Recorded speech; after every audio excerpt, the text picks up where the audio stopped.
valuable counsel. You could call it counsel because when you add the fee, you know what I'm saying? When you give advice, you gotta pay the price. You know what I'm saying? Like Lawrence Fishburne said in that movie called Deep Cover. You feel me? You give advice, you deal advice, Reverend. You deal advice, you got to pay the price. That's because when you give a person advice, right, you add in a vice.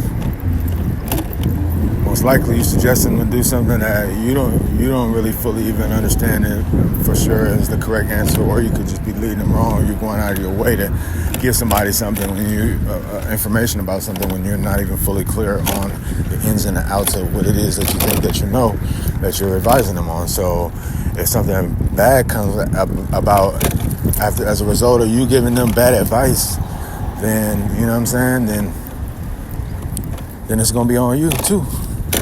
It's gonna be on them for taking the advice and for not being able to know the difference between, you know what I'm saying, what's what, who's who. But it's gonna be on you too because you went out your way to give them information that you went out your way to give them information that wasn't correct, nor tried, nor tested. And so therefore, you know what I'm saying, they ran into a couple roadblocks. It was probably they were bound to go through anyway, right? Because they're taking bad advice from you, then most likely they take it from somebody else. But that's still the point. You know what I'm saying? Not the point. The point is, don't go around offering advice on topics and things that you really not fully like abreast on. You know what I'm saying? Like you nourished on, like a breast too. You know, it's almost like that too. So when I'm talking to you, I'm going kind of like according to. I make it a point not to offer people information about things unless they ask me. You know, then that means they're already thinking along those lines. And that's a good thing to do is if you're well versed or abreast, nourished, and knowing, you know, fully, you know, everything that you need to know about the topic. Just like a baby is nourished and abreast, you know, on mama's milk, right?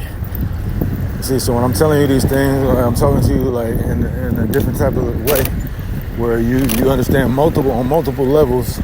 You know what I'm saying? The meaning of what it is that I'm saying. You know, it's what I'm saying, what it sounds like, versus the deeper meaning to what it is my intention is, and to get you to understand what I'm saying. And then there's also what else it sounds like. You feel me? So this is what they didn't want you to know. To be able to break things down like this is what the Da Vinci Code is all about.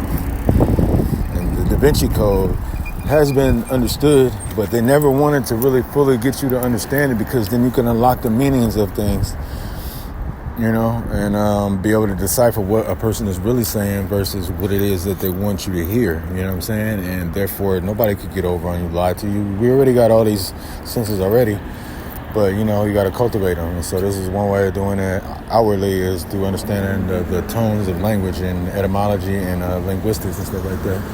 So I've been learning this stuff for the past year or two, you know, through my experiences. You know, the God's been guiding me, and so, you know, with those that could understand, there's no way you could coin any of this stuff because it's designed in itself to keep that from happening, because in order to be able to understand it, you got to understand the truth.